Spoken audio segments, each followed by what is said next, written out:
So surprisingly, the Rams ended up in the playoffs this year. They looked good towards the end of the season. They're going into Detroit.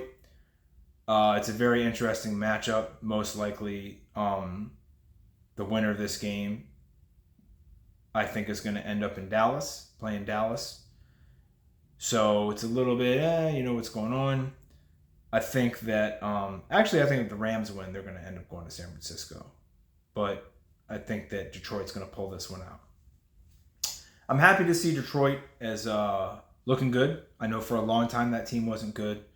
Dan Campbell at one point was an interim coach down here in Miami, and I thought that he did a really solid job picking up what Joe Philbin left, shattered pieces of that team. I think Dan Campbell is a quality guy. I like his attitude. I think his team embodies his attitude. I wish they played on the road a little bit better, and they played well in Dallas because Dallas sucks. But they're talented and had an easy schedule. So I have the Rams. I have the Lions winning this one. I don't know how it's going to go. A lot of people are picking the Rams, and I completely understand it. And if the Rams went in there and won, I would completely get it. A lot of the people in the Rams, a lot of the players in the Rams come from a nucleus that's won a Super Bowl. Pretty much everybody except for Goff on the Lions hasn't really been in the playoffs. Playoff football is different. Sometimes experience comes into play, and that could be the case here. But I think that the Lions, who do play well at home, they're going to have a crazy fan base going wild. I can see them coming out hot.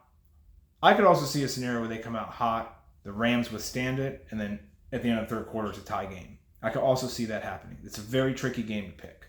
But I have the Lions winning this one and moving on and going to Dallas. And I think that, especially with what transpired a few weeks ago, I can see the league wanting that because more eyes will watch that game than will watch the Rams go get destroyed by the Cowboys like they always do, because the Rams just do that. That being said, if the Rams win, there could be an upset alert, but the Rams would end up going to San Francisco. They wouldn't go to Dallas. So I've got the Lions in this one, but it's kind of one of those on the fence ones. It's more because they're at home, and I think the first playoff appearance in a long time. I think Goff is good enough in Detroit to have the victory, but we'll see what goes on. Until then, see you on the other side.